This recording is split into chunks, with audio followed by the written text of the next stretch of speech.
January 30th, 1943, 11 a.m., Berlin, Germany. Reichsmarschall Hermann Goering stood inside the Reich Broadcasting House, preparing to deliver his annual address commemorating 10 years of National Socialist rule. The microphones were live. Across the Reich, millions tuned in. This was not just a speech. It was a ritual of power, a reaffirmation of Nazi invincibility at a moment when the war was turning against Germany. Stalingrad had fallen weeks earlier. The Afrika Korps was in retreat. American bombers now flew daily over occupied Europe. Yet Goering, commander-in-chief of the Luftwaffe and Hitler's designated successor, remained the embodiment of Nazi confidence. 3 aircraft, flying at 25,000 feet above the German capital, were about to deliver a humiliation so profound it would haunt Goering for the rest of the war. These were not the lumbering B-17 flying fortresses or Avro Lancasters that German fighters could sometimes intercept after costly, protracted battles. These were de Havilland Mosquitoes, constructed not of aluminum or steel, but of birch, plywood, Ecuadorian balsa wood, and casein-based adhesive, traveling at speeds exceeding 400 miles per hour. To Goering, this was more than a tactical embarrassment.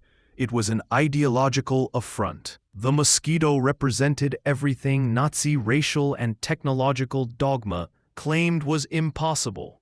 A wooden aircraft, built by a democracy Germany dismissed as decadent, weak, and industrially inferior, outperforming every metal fighter and bomber the technologically superior Reich possessed. What happened next would trigger the most expensive and futile act of technological mimicry in Luftwaffe history, a desperate, ideologically driven race to copy a machine German engineers insisted could not work. The program would consume scarce resources, divert engineering talent from more promising projects like the Me-262 jet, and ultimately fail not from enemy action, but from the very industrial and material weaknesses the Mosquito had been designed to circumvent. The bombs fell at precisely 11 o'clock a.m. Goring's speech was cut off mid-transmission. For over an hour, chaos reigned inside the broadcasting station as technicians scrambled to restore the connection.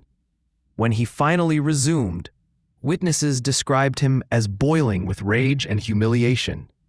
His voice, usually booming with self-assurance, trembled with barely contained fury.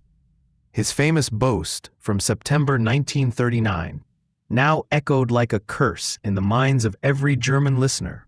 If one enemy bomber reaches the Ruhr, my name is not Goering. You may call me Meyer. Now, enemy bombers had not only reached the Ruhr, they had struck Berlin itself, the heart of the Third Reich, on the most sacred date of the Nazi calendar. And they had done it with wooden airplanes. The Mosquito's success was not born of theoretical brilliance alone, but of pragmatic adaptation to material reality. In 1938, as Europe drifted toward total war, Geoffrey de Havilland, already a legend in British aviation for the DH.88 Comet Racer, began sketching a radical concept, a fast, unarmed bomber built entirely of wood. At the time, this defied every principle of modern aircraft design. The global aviation industry had standardized on all-metal monocoque construction. Aluminum alloys offered strength, durability, and ease of mass production. Wood was seen as obsolete, a material for biplanes and trainers, not frontline combat aircraft. The British Air Ministry rejected de Havilland's proposal as absurd. How could wood compete with metal? How could an unarmed bomber survive in contested airspace? De Havilland's answer lay not in ideology, but in mathematics and industrial foresight. He recognized that Britain faced a critical shortage of strategic metals, particularly aluminum. In 1939, Britain imported over 80% of its bauxite, the raw material for aluminum, primarily from British Guiana and the Dutch East Indies. Wartime disruption of shipping lanes would inevitably constrain production. Meanwhile, Britain possessed vast reserves of skilled woodworkers, furniture makers, piano builders, boat craftsmen, and cabinet makers, men who could not rivet aluminum but could laminate plywood with millimeter precision. The Mosquito's construction was a masterclass in material efficiency. Fuselage, two halves molded in massive concrete forms.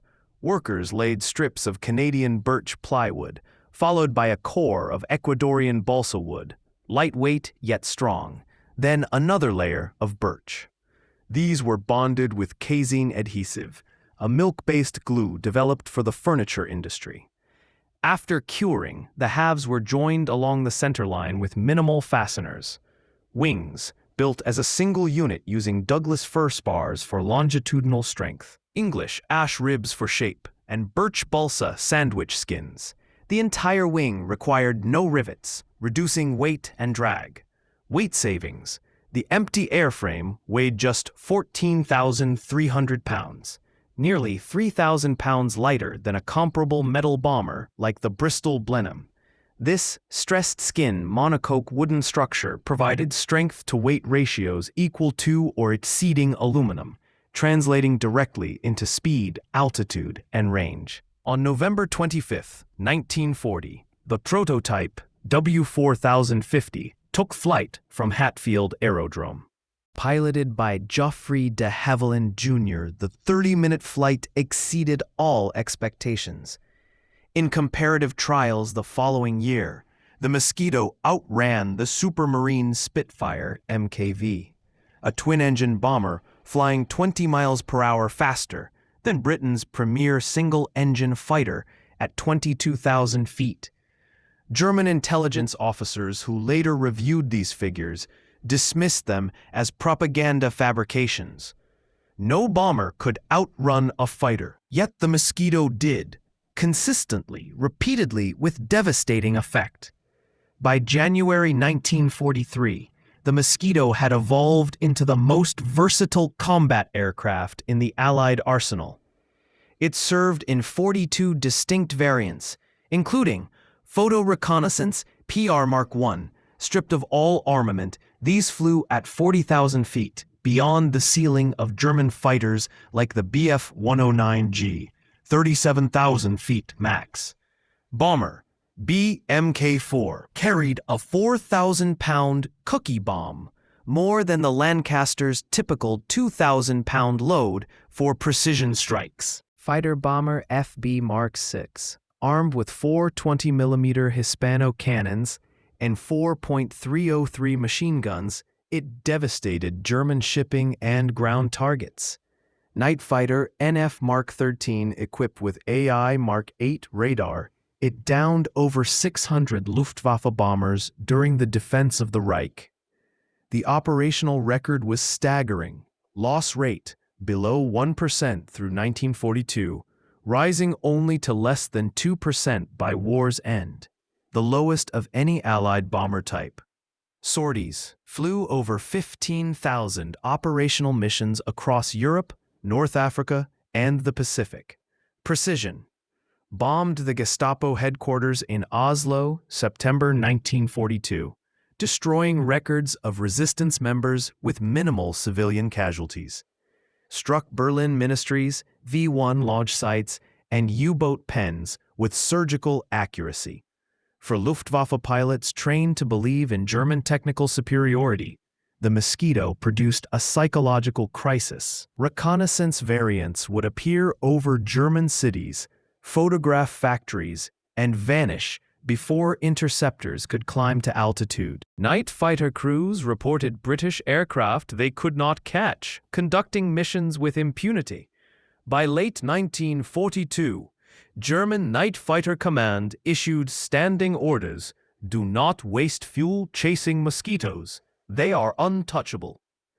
Goering's humiliation at Berlin triggered a strategic panic. At a March 18, 1943, meeting at his Hall estate, he summoned Germany's top aviation leaders, Messerschmitt, Heinkel, Focke-Wulf, and berated them for 6 hours. A stenographer recorded his tirade, creating a historical document that reveals the depth of German frustration. "I go mad when I look at the mosquitoes. I am green and yellow with envy. The Englishman, who has more aluminum than we do, is building a wooden machine, and with a speed which he now increases again." He turned to Willy Messerschmitt, designer of the Bf 109 and Me 262. "You are supposed to be the greatest aircraft designer in Germany. Tell me why you cannot build a wooden aircraft capable of this performance." Messerschmitt remained silent. German aviation had committed entirely to metal construction since the 1930s. Its factories, engineering schools, and supply chains were optimized for aluminum. Retooling for wood would require retraining hundreds of thousands of workers, sourcing high-quality balsa. Germany had no access to Ecuadorian forests. Developing new adhesives, British casein glue was irreplaceable. Redesigning quality control protocols for organic materials, but Goering would not accept no. He demanded a German Mosquito, and what Goering wanted, the Reich provided. Kurt Tank, chief designer at Focke-Wulf, was assigned the task. His TA-154, Mosquito, deliberately named to mimic the British original, was approved with top priority, unlimited resources, and direct oversight from Reichsmarshal Goering himself. Specifications were ambitious. Top speed 440 miles per hour. Service ceiling 37,000 feet. Range 1,000 miles. Armament: 2 30mm Mk108 cannons, 2 20mm MG151s, more firepower than any British night fighter. Crew: 2 pilot and radar operator. Construction: wooden airframe with strategic metal reinforcements. On July 1, 1943, the first prototype V1, coded TE+FE, took flight from Langenhagen Airfield. Test pilot Hans Sander reported excellent handling and impressive speed. In competitive trials at Rechlin, the Te-154 outperformed the He-219 and Ju-388. Production plans called for 37 aircraft by May 1944, scaling to 250 per month by November. Everything seemed on track. Then, reality intervened. The Te-154's structural integrity depended on Tego film, a phenolic resin adhesive manufactured exclusively by Goldschmidt AG in Wuppertal. This adhesive had been developed for high-stress laminated wood application conditions. On the night of May 29 to 30th, 1944, 700 RAF bombers struck Wuppertal in a firestorm raid that killed over 2,500 civilians and destroyed 80% of the city's industrial capacity. Among the ruins was the only Tego film factory in Germany. Production ceased immediately. Desperate, Focke-Wulf sourced a substitute from Dynamit Nobel AG in Leverkusen, a phenolic resin used in furniture and construction. It seemed chemically similar. Assurances were given that it would suffice. They were catastrophically wrong. On June 28, 1944, a Ta-154 broke apart mid-flight during a test. Investigation revealed the substitute adhesive had chemically reacted with the lignin in the wood, corroding the fibers and destroying structural integrity. The bond didn't just weaken, it actively decomposed the airframe. 3 more crashes followed in July. Each showed the same failure mode. Kurt Tank immediately grounded all Ta-154s. Engineers frantically searched for alternatives. None existed within Germany. The chemical processes and raw materials for Tego film could not be replicated quickly. The factory was gone, destroyed by the very British bombers the TA-154 was designed to intercept. On August 14, 1944, tank formally ceased production. On September 9th, the Reich Aviation Ministry canceled the program. Approximately 70 TA-154s were built, most grounded due to adhesive failure or engine shortages.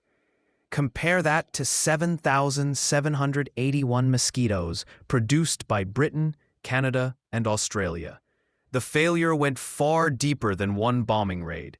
It revealed fundamental weaknesses in German wartime industry and strategic thinking. 1. Material scarcity versus imperial access. Britain leveraged its global empire to source Ecuadorian balsa, light, strong, consistent, Canadian spruce for spars, and Baltic birch for skins. These materials were stockpiled before the war. Germany had no access to tropical hardwoods. Substitutes like poplar and pine were heavier, less uniform, and prone to warping. Moisture absorption degraded performance in humid conditions. 2. Industrial organization. Britain distributed production across 50-plus facilities, including furniture factories Harris Levis, piano makers Broadwood, and boat yards. Skills transferred directly. Quality control was decentralized but effective. Germany concentrated production in vulnerable factories like Posen. German furniture makers used different joinery techniques, dovetails, mortise and tenon, unsuited to aircraft stress loads. Retraining took time Germany didn't have. Adhesive technology. Britain. Casein glue had been refined through decades of building wooden aircraft. DH-88 Comet, DH-91 Albatross. It remained stable across temperature and humidity ranges. Resisted fuel and oil, and allowed field repairs with basic tools. Germany. Adhesives were designed for static loads, furniture, flooring. They failed under the dynamic stresses of flight, vibration, G-forces, thermal cycling. The Tego film substitute was not just weaker, it was chemically destructive. 4. Strategic misallocation. By 1944, Germany faced shortages of everything: aluminum, rubber, oil, skilled labor. Resources spent on the TA-154, engineering talent, factory space, Jumo 213 engines could have built hundreds of Me-262 jets, where Germany held a genuine technological edge. The TA-154 competed with higher priority programs: Me-262, He-162, Arado AR-234 jet bomber. Design philosophy. De Havilland designed around British strengths, woodworkers, distributed production, simplicity. The Mosquito was deliberately simple, using proven construction methods scaled up from smaller aircraft. Kurt Tank tried to copy a result without understanding the ecosystem that created it. He assumed wooden construction was simple because wood was traditional. He discovered too late that modern wooden aircraft required sophisticated engineering, specialized materials, and trained craftsmen as skilled as any metalworker. The few TA-154s that reached operational units performed poorly. Most were fitted with Jumo 211 engines, 1,340 horsepower, instead of the planned Jumo 213s, 1,750 horsepower, limiting top speed to 400 miles per hour, slower than the Mosquito's 425 miles per hour. Climb rate was inadequate for rapid intercept. In combat, the humiliation was total. A March 16, 1945, Junkers engineering report documented engagements over northern Germany. In every encounter, the Mosquito outran the TA-154.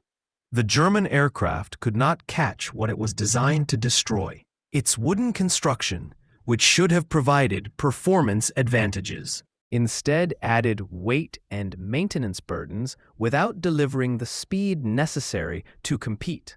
Maintenance was a nightmare. Moisture damaged adhesive bonds. Temperature changes caused warping. Repairs required specialized skills and materials that forward units lacked. Most operational TA-154s were grounded within weeks. By April 1945, remaining aircraft were withdrawn from combat. Some were used as training platforms for jet pilots. Most were abandoned at airfields as Allied forces advanced. The Mosquito succeeded not because it was theoretically perfect, but because it was practically achievable within British capabilities. It embodied a philosophy of pragmatic innovation. Leverage existing strengths, woodworkers, empire resources, design for distributed production, resilient to bombing. Prioritize speed and altitude over defensive armament. Accept good enough solutions that scale. The T-145 failed because it embodied ideological desperation. Copy an enemy's success without understanding context. Ignore material and industrial constraints. Divert resources from genuine advantages, jets. Assume engineering brilliance can overcome systemic weakness. Post-war analysis confirmed the Mosquito's dominance. Photo reconnaissance. No German aircraft matched its 40,000 feet ceiling and 420 miles per hour speed. Night fighting. Mosquito NF Mark 1617 shot down 600-plus German aircraft. TA-154s achieved few confirmed kills. Precision bombing struck more high-value targets with higher accuracy than any comparable German type. The industrial statistics tell their own story. Britain, 7,781 Mosquitoes built in 50-plus facilities using common woodworking skills. Germany, 70 TA-154s built in centralized factories requiring irreplaceable adhesives. The story of Goering's envy and Germany's failed Mosquito copy is not just about wood versus metal. It is a timeless lesson in strategic humility, a reminder that technology alone does not win wars. Industrial capacity, resource availability, workforce skills, organizational structure, and the willingness to design within constraints matter just as much as engineering brilliance. The Mosquito worked because it leveraged what Britain had. The Ta-154 failed because it demanded what Germany lacked.